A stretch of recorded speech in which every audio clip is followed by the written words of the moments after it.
वृंदावन के गांव में सुबह की सुनहरी किरणें मिट्टी की झोपड़ियों और बरगद के पेड़ों पर बिखर रही थीं। ये दिन खास था। गांव वाले श्रद्धा से फूल, माला और मिठाइयाँ लेकर इंद्रदेव को अर्पित कर रहे थे, जो बादलों और वर्षा के स्वामी माने जाते हैं। समय था इंद्र पूजा का। लेकिन उस हलचल के बीच एक छोटा, शांत और जिज्ञासु बालक खड़ा था। कृष्ण ने आकाश नहीं, गोवर्धन पर्वत की ओर देखा। जब हमारी गायों को चारा और हमें अन्न गोवर्धन देता है, उसने पूछा, तो पूजा आकाश की क्यों? उसकी आवाज शांत थी, लेकिन असर गहरा था। गांव वाले रुक गए। माए माला रोककर देखने लगी। सभी एक पल को ठहर गए। सवाल छोटा था, पर सच था। और पहली बार प्रार्थनाएं आकाश से हटकर गोवर्धन पर्वत की ओर मुड़ी।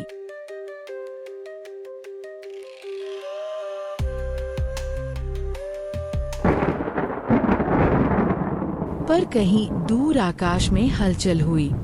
अपने स्वर्गीय महल से इंद्र यह दृश्य देख रहे थे। एक इशारा, एक आह्वान, और आकाश झुक गया। इंद्र के आदेश पर काले बादल गरजते हुए उमड़े, क्रोध से भरे, बिजली से चमकते। बादल ऐसे गरजे मानो क्रोध खुलकर बरस पड़ा हो। बूंदे कृपा नहीं, प्रतिशोध बनकर गिरी। बाढ़ आई, धरती कांपी और वृंदावन में भय फैल गया। तूफान गरजता रहा, पर वह बालक स्थिर था, शांत और निडर। वह मुड़ा और भयभीत गांव वालों से कहा, डरो मत, गोवर्धन पर्वत हमें बचाएगा। और उसी क्षण उसके भीतर दिव्यता जाग उठी। कृष्ण ने अपनी छोटी अंगुली पर गोवर्धन पर्वत उठा लिया। ना कोई कंपन, ना कोई गड़गड़ाहट। वह पर्वत विशाल और प्राचीन ऐसे उठा, जैसे हवा की गोद में कोई पत्ता हो। गांव वाले और पशु गोवर्धन पर्वत के नीचे एकत्र हो गए। गोवर्धन की छाया उनके लिए आकाश बन गई थी। बाहर तूफान गरज रहा था, पर पर्वत के नीचे शांति थी। दिन बीते, रातें ढलती रहीं, और फिर भी कृष्ण मुस्कुराते हुए पर्वत थामे खड़े रहे। 7 दिन, 7 रातें।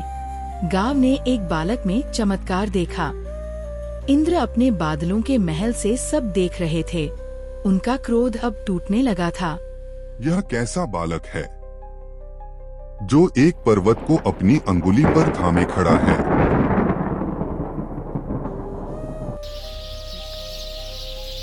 आखिरकार वर्षा थम गई, अंधकार हटा और रोशनी बिखर गई। जहाँ कभी गर्जना थी, अब वहाँ पंछी गा रहे थे। इंद्र उतरे, क्रोध में नहीं, विनम्रता में। वे कृष्ण के सामने खड़े हुए। उन्होंने कहा, तुम केवल एक बालक नहीं हो, तुम स्वयं धर्म हो। उस दिन से प्रार्थनाएं आकाश तक सीमित नहीं रहीं। अब गांव वाले गोवर्धन को पूजते, धरती को मानते और उस प्रेम को जीते जो हर बूंद, हर कण में समाया है।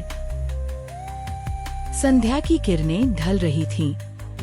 कृष्ण अपने ग्वालों संग खड़े थे। वो दिखते थे एक साधारण बालक की तरह, पर उनका स्पर्श धरती से लेकर आकाश तक सबको थामे हुए था।